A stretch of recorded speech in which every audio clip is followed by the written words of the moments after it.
Boa noite, igreja. Mais uma vez, pela graça de Deus, estamos aqui face to face, face a face, um olhando para o outro. Você em casa, outros irmãos aqui presencialmente. E temos o privilégio de estudar a palavra de Deus. Estamos estudando Gênesis, falando sobre a criação do cosmos. Somos criacionistas bíblicos, que cremos naquilo que a palavra nos revela sobre a criação, sobre a origem do universo. Hoje, nós vamos focalizar na criação do homem e da mulher. O título da minha mensagem é Criação do Homem, Intencional e Proposital. Nosso Deus não fez nada por acaso. Ele fez tudo com intenção e com propósito. Por isso, convido você para abrir sua Bíblia, para Gênesis, capítulo 1, para que nós possamos ler os textos e vamos conversando sobre eles. Mas antes disso, abaixe sua cabeça comigo, eu quero ter uma palavra inicial de oração. Bondoso Deus, mais uma vez, nos reunimos aqui como igreja para ouvir a palavra do Senhor. Sejam aqueles irmãos que estão lá em casa, assentados, ouvindo esta palavra, esta instrução, esta orientação. Sejam os irmãos que estarão aqui presentes. Que o Senhor, Deus amado, toque em nossas vidas, nos ensine, nos encoraje e nos motive a viver para a glória do Senhor. É o que eu peço em nome de Jesus. Amém? Meus queridos, você já ouviu falar sobre Mona Lisa? Aquele quadro, aquela pintura que está lá no Museu do Louvre, em Paris. Pessoas do mundo inteiro peregrinam até Paris, especialmente para visitar o Museu do Louvre e ter o privilégio de, face a face, olhar para esta pintura. Eu li uma matéria esta semana que me chamou muita atenção sobre a Mona Lisa. Interessante que todas as pessoas que vão ao museu ver esse quadro, eles não têm oportunidade de chegar próximo. O quadro ele fica emoldurado e é bem distante. E eles passam numa fila indiana, é muito rápido. Talvez são segundos que as pessoas passam e contemplam aquele quadro. Eles não podem parar, visualizar, contemplar. É muita gente. Mas eu tenho certeza que nenhuma dessas pessoas que vão ao Louvre dizem: puxa vida, que explosão maravilhosa é essa! Explodiu uma casa de tintas e blum, surgiu esse quadro. Não. Todos vão lá porque eles sabem que alguém que usou a inteligência, a arte, a criatividade, as habilidades com o pincel, fez aquele quadro. Mas a matéria que me chamou a atenção essa semana é que o museu, uma vez por ano, tira a Mona Lisa da sua moldura, para que os especialistas, os curadores do museu, possam observar se tem algum fungo, alguma coisa que precisa ser consertada, ajustada, para não deteriorar o quadro.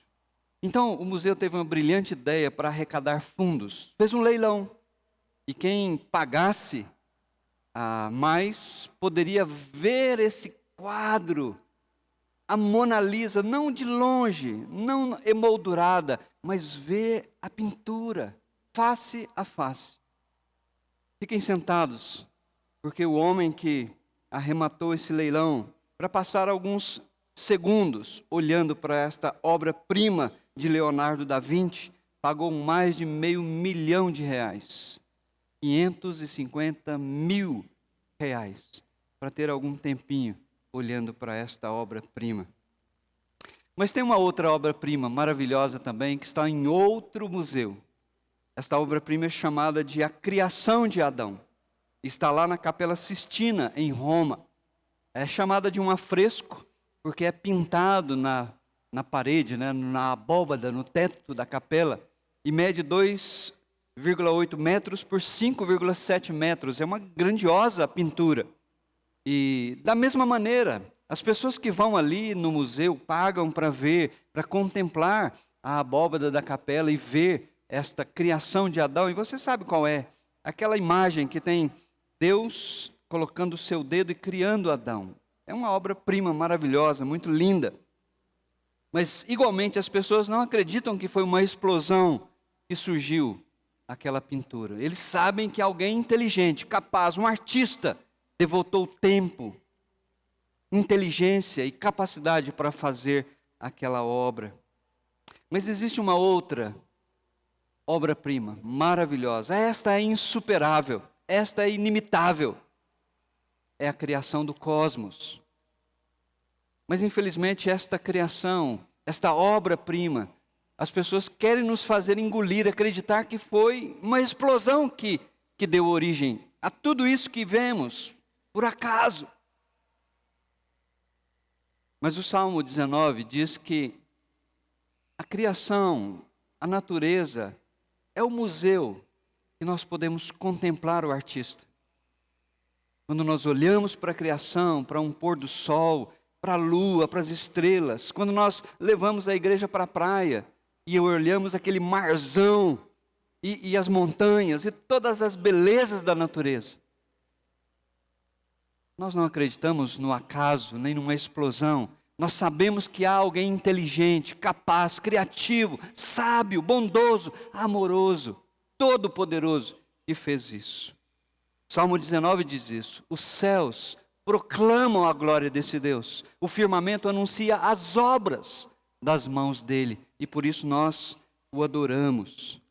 O texto de Gênesis, que eu convido você para ler comigo, está no capítulo 1, no versículo 26. Diz assim: Então disse Deus, façamos.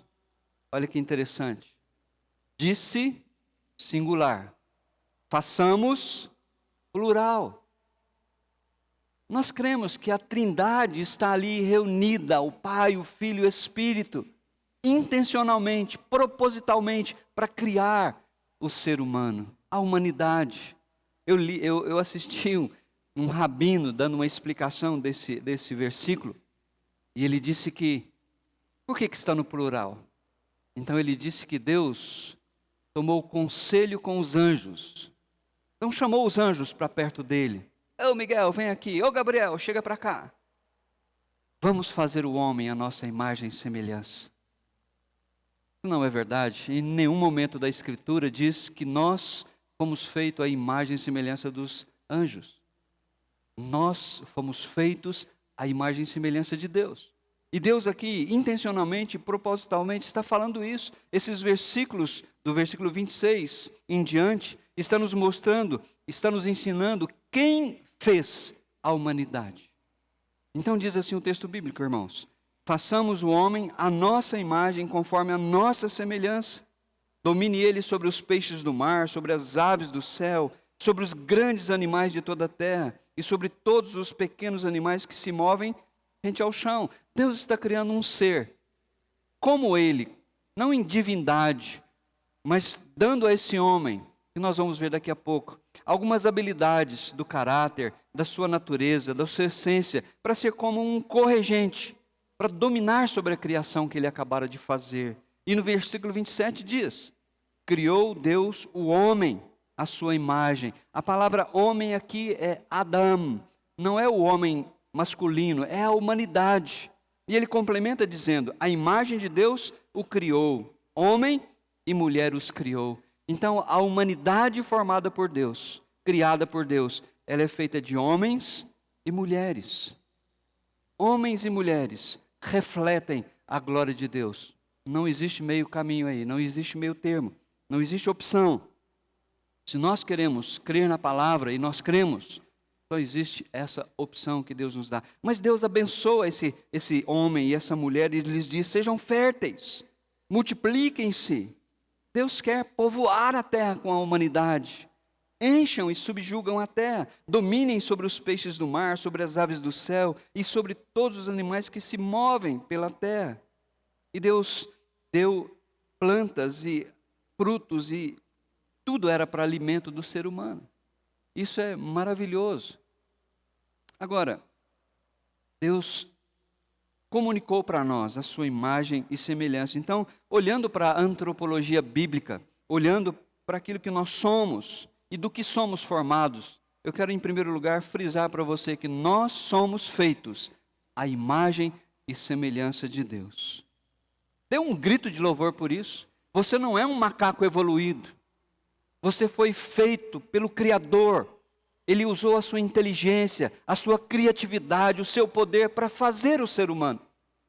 Isso deveria nos levar a dizer: louvado seja Deus por isso. Você não é fruto do acaso. Há intencionalidade na sua vida. Há propósito quando Deus criou você. Nós somos seres humanos, somos pessoas. Podemos nos relacionar uns com os outros, assim como Deus se relaciona entre si, Pai, Filho e Espírito. Podemos amar e ser amados. Podemos fazer projetos fantásticos. Podemos fazer escolhas, decidir o futuro. E além do mais, podemos cultuar o Criador. Então nós temos a imagem e semelhança. O que significa isso, Titão? Alguns fatores que caracterizam o ser humano e nos distingue totalmente dos animais. Primeiro, nós somos seres racionais. Nós temos uma mente, nós pensamos, nós falamos, nós nos expressamos, raciocinamos. Isso significa que nós somos feitos à imagem e semelhança de Deus. Somos seres racionais. Segundo, nós somos seres volitivos. Nós temos vontade. Você vem para o culto dominicalmente. Você exerce a sua escolha. Você usa uma roupa. Você faz muitas coisas, porque Deus deu essa capacidade para nós. Volição. Fazemos escolhas. A responsabilidade é individual. Cada um de nós será responsabilizado pelas decisões que toma. Nós somos seres emotivos. Ficamos felizes, ficamos tristes, abatidos. Deus é assim também, Ele comunicou isso para nós. A Bíblia fala: não entristeçam o Espírito Santo com a vida de vocês. Vivam a vida que honra e glorifique o nome dEle. Somos seres morais. Nós temos a capacidade de saber o que é certo, o que é errado. Eclesiastes fala sobre isso. Deus nos criou bons, santos. Mas a gente vai ver isso mais para frente. O homem se meteu em muitas encrencas. A Romanos fala que mesmo que o ser humano não tenha conhecimento da vontade revelada de Deus, ele sabe o que é certo e o que é errado, porque Deus deu para ele uma consciência. E essa consciência o acusa ou o defende, dependendo da maneira como ele age. Somos seres racionais, volitivos, emotivos, morais e criativos. É incrível a capacidade do ser humano para a criatividade, para as coisas belas que ele faz. Como eu citei, a Mona Lisa, a criação de Adão e tantas outras obras maravilhosas na arte, na engenharia, coisas tremendas. Olhe para as pirâmides do Egito. O homem hoje não sabe como eles fizeram aquilo. Aí eles dizem: aí foram os extraterrestres que vieram aqui e construíram. Balela. O ser humano é criativo. Deus deu essa capacidade para eles fazerem coisas incríveis. Mas somos também seres sociais, porque o nosso Deus é um Deus social, o nosso Deus interage, e nós podemos interagir uns com os outros. Por isso que a Bíblia diz que buscar a solidão, ficar sozinho, é agir contra a sabedoria. Porque Deus nos fez seres sociais, seres que se relacionam uns com os outros. Nós amamos, nos relacionamos, porque Deus é amor. E Ele nos deu essa condição. E por último, nós somos seres espirituais. Nós prestamos culto. O ateu, o problema dele não é um problema intelectual, incapaz de acreditar em Deus. O problema do ateu é moral. É porque se ele reconhecer a existência desse Deus bíblico, que se revelou na Escritura, ele vai ter que admitir que ele é pecador. E que ele tem que buscar Deus para salvar a sua vida do pecado. Então ele não quer isso. Ele é um independente, ele é um arrogante. E ele vai para o inferno. Mas nós não só somos feitos à imagem e semelhança de Deus, a imago Dei. Na nossa antropologia bíblica, nós aprendemos que nós somos feitos do pó da terra. Olha o versículo 7 do capítulo 2. Então o Senhor Deus formou o homem do pó da terra. Nós temos um corpo, isso é maravilhoso. Esse corpo é meu. O corpo que você tem é seu, porque Deus nos fez assim. Ele nos deu um corpo para expressarmos os nossos sentimentos, para expressarmos a nossa vontade, a nossa razão, a nossa criatividade. Mas preste muita atenção nisso. Tu és pó. Eu fiquei pensando nessa expressão. Tu és pó. Deus fala isso para o homem depois da queda. A gente vai estudar isso mais para frente. E ele, no versículo 3, versículo 19, ele diz assim, olha, com o suor do seu rosto você comerá o pão, até que volte à terra, visto que dela foi tirado, porque você é pó. Que soco no estômago para nós orgulhosos. Porque nós que estudamos, adquirimos um diploma, ou temos mais dinheiro que os outros, temos uma posição social melhor que a maioria das pessoas. Às vezes a gente se acha, a gente pensa que é melhor que os outros. E Deus vem para Adão, para a humanidade e diz, tu és pó, e ao pó tornarás. Nós não somos da filosofia que diz que o corpo não presta, que a matéria é má, que o corpo é apenas um veículo do espírito e ele vai ser descartado. Não. A promessa que nós temos para o nosso corpo é que ele será ressurreto. Ele vencerá a morte pelo poder de Deus. Assim como Deus levantou Jesus ao terceiro dia, ele é a primícia, o primeiro fruto desta nova criação de Deus. Nós seremos ressuscitados para viver para toda a eternidade com o nosso Deus. Você quer ver como o nosso corpo é maravilhoso? Eu estava dando uma olhada apenas no pé do ser humano. São 26 ossos. Os artelhos, as articulações são incríveis. Eu estou aqui diante de você em pé. Eu posso ir para frente, eu posso ir para trás, eu posso ir para os lados. Mas eu tenho uma plena tranquilidade de estar aqui firmado sobre os meus pés, sobre os meus artelhos. Por mais que a tecnologia avance, ainda não conseguiram fazer um robô que tenha pés, que dê estabilidade para ele. Isso é tremendo. Jesus contou uma história, meus queridos, lá em Lucas, sobre o rico e o Lázaro. O rico vivia do bom e do melhor. Ele não se interessou pela miséria de Lázaro. Ele não se propôs a resolver o problema dele. Ele nunca moveu uma palha para ajudar aquele homem, para auxiliá-lo, ou até mesmo minimizar o seu problema. Mas ele se esqueceu de uma coisa. Tu és pó. Eu ouvi um testemunho de um homem muito rico, que estava com o seu filho no hospital do câncer. E ele podia pagar, ele tinha muito dinheiro, ele podia pagar o melhor tratamento.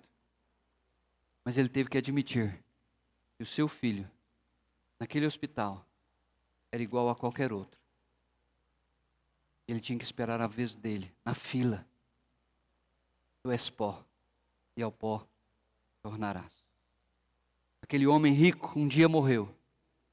Não levou nenhum dinheiro, não levou posição. E além do mais, por desprezar o semelhante e a Deus, ele foi para um lugar eterno de sofrimento. Nós, queridos, somos feitos à imagem de Deus. Isso é o que traz dignidade para nós, não a nossa posição social. Fomos feitos à imagem de Deus, nós temos um corpo, porque somos pó. E em terceiro lugar, nós recebemos um espírito. Aqui a palavra de Deus diz assim, olha, o Senhor Deus formou o homem do pó da terra e soprou em suas narinas o fôlego de vida. E o homem passou ou tornou-se um ser vivente. Deus sopra no homem o ruá, que no Novo Testamento é pneuma, o seu espírito. Deus deu, vamos dizer, aquele boneco que ele fez de barro, vida. Porque o nosso Deus comunicou para nós aquilo que ele é. Nosso Deus é um Deus de vida. O Senhor Jesus falou isso, eu sou o caminho, a verdade e a vida. Deus soberana e graciosamente, nos deu um Espírito eterno, imperecível, imortal. É bom você anotar aí na sua Bíblia. Levítico é um texto que um grupo consegue tocar terror na mente de muitas pessoas. Levítico 17. Que eles acham que nós somos como os animais, que a vida está no sangue. Por isso eles são contra doação de sangue, transfusão de sangue. Porque eles pegam esse versículo da Bíblia e dizem assim, Deus diz, Levítico 17, no versículo 10, ele diz assim, todo israelita ou estrangeiro, residente que comer sangue de qualquer animal, contra esse eu me voltarei e o eliminarei do meio do seu povo. Ou seja, quem comesse carne com sangue, a pena era capital, pena de morte, porque o sangue do animal fazia parte do culto, ele pertencia a Deus. Por isso no versículo 11 diz assim, pois a vida da carne está no sangue, mas não é a nossa vida que está em contexto, é a vida do animal que era sacrificado. Pois a vida da carne, a vida do animal está no sangue. Preste atenção, Deus diz, e eu o dei a vocês, dei o sangue a vocês, para fazerem sacrifício, propiciação por si mesmos no altar. É o sangue do animal que faz propiciação pela vida. Então não se deixe iludir quando as pessoas falam que nós somos como os animais. Não somos. Nós temos um espírito dentro de nós. Um dia nós vamos para o bom pastor, mas esse espírito, ele vai para a presença de Deus, aguardar o dia da ressurreição deste corpo, para ele voltar a ser como era. Nós seremos o que somos. Claro que ressuscitados, glorificados para toda a eternidade. Por isso o corpo do cristão é importante. Nós não somos daqueles que fazem uma dicotomia entre corpo que não presta e você pode fazer qualquer coisa. O importante é você desenvolver o seu espírito. Tem muito cristão dizendo que aquilo que ele faz sexualmente com o seu corpo não interfere na sua vida cristã. Errado. A palavra de Deus nos diz que o nosso corpo é templo do Espírito Santo e nós precisamos glorificar a Deus com este corpo, meus queridos. E então a Bíblia diz que este homem, feito do pó, e recebeu o Espírito, se tornou nefesh, uma alma vivente. A alma é a somatória do corpo e do Espírito. Nós somos uma unidade. A Bíblia não faz divisão de partes do ser humano, mas a Bíblia o vê como uma unidade que só é separada pela morte. Tu és pó e ao pó tornará. E o Espírito que Deus deu volta para ele. Por último, qual o propósito da criação do homem e da mulher? Por que Deus nos criou? Será porque ele estava sozinho lá no céu, como algumas pessoas dizem? Será que ele precisava jogar bola com os anjos, mas os anjos não queriam jogar bola com ele? Deus não é carente. Pelo contrário, Deus, ele sempre existiu, ele é eterno, ele é autossuficiente, ele não precisa de nada, diz a palavra de Deus. Mas ele amorosamente é quem nos criou para a nossa felicidade, para o nosso bem-estar, mas sim, para a honra dele, para a glória dele, porque ele quer se relacionar conosco por causa do seu amor. O Catecismo de Westminster, que é um livro formado para doutrinar, para discipular cristãos no século XVII, ele é feito em termos de perguntas e respostas, e a primeira pergunta deste catecismo diz assim, qual é o fim, qual é o propósito supremo e principal do homem? Em outras palavras, para que o homem existe? E a resposta que deram é que o fim supremo e principal do homem é glorificar a Deus e deleitar-se nele para sempre. Nós, meus queridos, só vamos encontrar realização na nossa vida quando nós vivemos para a glória do Criador e nos deleitarmos, nos alegrarmos nesse Deus Criador e amoroso. Romanos, capítulo 11, 36, fala sobre isso. Porque dele, por meio dele e para ele, são todas as coisas. A Ele, pois, a glória eternamente. 1 Coríntios capítulo 10, verso 31 nos ensina. Portanto, qualquer coisa que vocês fizerem, comer, beber, coisas cotidianas do dia a dia, a Bíblia nos ensina, tudo que vocês fizeram, seja comer, beber ou qualquer outra coisa, trabalhar, brincar, se divertir, faça tudo para a glória do nosso Deus Criador. Meus amados irmãos, o mundo vive uma crise existencial, porque o mundo vive um sistema naturalista evolucionista. Nós aparecemos através de uma explosão. A vida não tem sentido.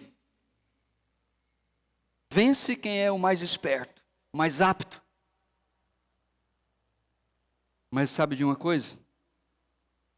Esse sistema tem levado as pessoas ao desespero. Porque elas não entendem o propósito delas. Não tem significado a vida. Não tem sentido. A Organização Mundial de Saúde diz que uma pessoa a cada 40 segundos no mundo se suicida. Você já pensou sobre isso? A cada 40 segundos, 40 pessoas se suicidam. Isso significa que são 90 pessoas por hora. Nesses 30 minutos que nós estamos conversando, dentro dessa estatística, 45 pessoas cometeram suicídio. Isso significa 800 mil pessoas por ano. É um número muito grande. Fora a quantidade exorbitante de pessoas que tentam o suicídio e não conseguem. Por que viver? Para que viver num mundo competitivo? Num mundo onde o valor é dado para quem tem, para quem é mais bonito, mais talentoso, mais rico. Mas não se valoriza o ser, não valoriza a pessoa. Eu quero terminar esse estudo com você, chamando a sua atenção para o fato de que a criação do homem foi intencional e foi proposital. Você, meu querido irmão, não está aqui por acaso. Você não é uma obra do acidente. Você foi feito por um Deus que ama demais você. E eu quero aplicar esse estudo de 3 maneiras. Em primeiro lugar, nós somos uma unidade. A filosofia, a psicologia tem tentado dividir o homem em partes, 2 partes, 3 partes, mas a Bíblia não lida com isso. Ela não se preocupa com isso. Na antropologia bíblica, ela diz que nós somos um ser, uma pessoa, alguém. Nós somos uma unidade. Muitas pessoas dizem assim, mas pastor, o apóstolo Paulo dividiu o homem em 3 partes. Lá em 1 Tessalonicenses, no capítulo 5, no verso 23, Paulo faz uma oração muito bonita. Mas o capítulo 5 de 1 Tessalonicenses é um capítulo em que ele está ensinando sobre modos práticos de nós vivermos a santificação. Então, ele fala para a gente orar continuamente, dar graças em todas as coisas, não apagar o espírito, não tratar com desprezo a palavra de Deus, mas para afastar-se de toda forma do mal. E aí então ele faz a oração, no versículo 23. Que o próprio Deus de paz os santifique inteiramente, que todo o espírito, a alma e o corpo de vocês sejam preservados irrepreensíveis na vinda de nosso Senhor Jesus Cristo. Aquele que os chama é fiel e fará isso. E as pessoas dizem, está vendo, pastor? Paulo dividiu em 3 partes, corpo, alma e espírito. Não. Paulo está dizendo para os Tessalonicenses que nós não podemos ir na onda filosófica grega da época, em que desprezava por causa de Platão o mundo material, dizendo que o que você faz com o corpo não interfere na sua vida espiritual. Paulo diz, não, que nós possamos nos manter íntegros, puros, santos, completamente em unidade. O nosso corpo, santo e espírito não tem como dividir. Viva a vida como uma unidade. Então, nós precisamos dar atenção a todas as áreas da nossa vida, seja aqui no culto, seja na nossa casa. Não podemos só atingir a mente com o ensino bíblico, devemos atentar para o nosso corpo, para as nossas emoções, para o nosso espírito. Em segundo lugar, pense no privilégio e na responsabilidade que nós temos de gerar filhos. Deus não está criando cada um de nós hoje. Ele criou Adão e Eva e deu a Adão e Eva a capacidade de gerar filhos à sua imagem e semelhança. No capítulo 4, diz assim, de Gênesis: também a Sete nasceu um filho, a quem deu o nome de Enos. Nessa época, começou-se a invocar o nome do Senhor, porque parece que as gerações perderam o rumo depois da queda. Mas através de Sete, um dos filhos de Adão e Eva, começou-se a invocar, começou-se a cultuar, começou-se a adorar Yahvé, o Deus verdadeiro. E o capítulo 5 começa dizendo assim: este é o registro da descendência de Adão. Quando Deus criou o homem, à sua imagem e semelhança, homem e mulher os criou. Quando foram criados, ele os abençoou e os chamou homem, humanidade. Aos 130 anos, Adão gerou um filho à sua semelhança, conforme a sua imagem, e deu-lhe o nome de Sete.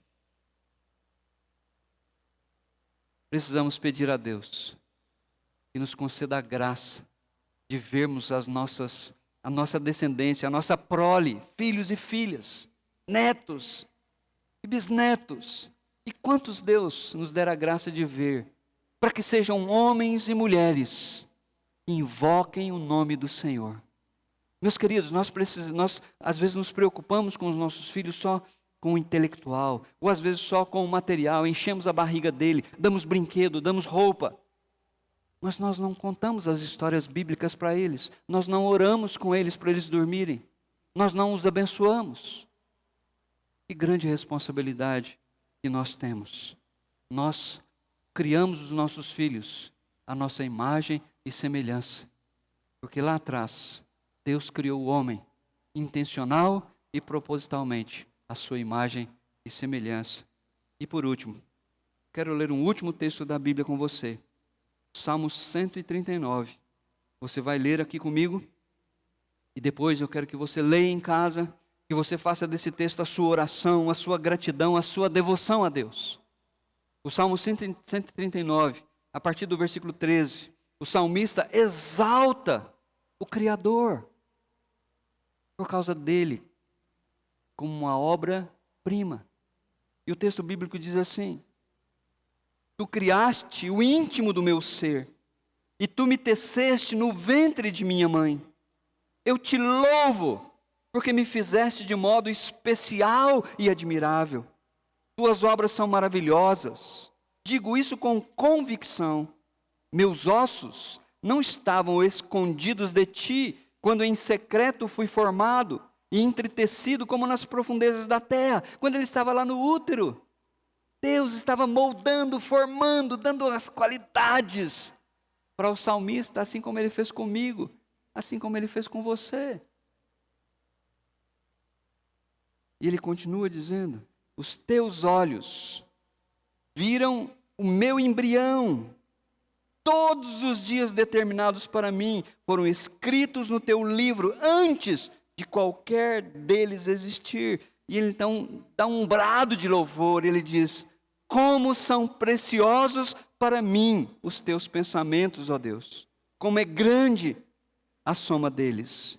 Se eu os contasse, seriam mais do que os grãos de areia. Se terminasse de contá-los, eu ainda estaria contigo.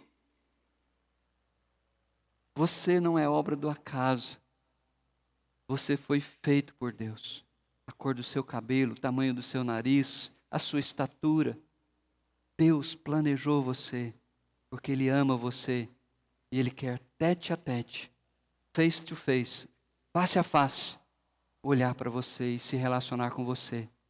Deus está nos chamando em Cristo para vivermos a eternidade com Ele.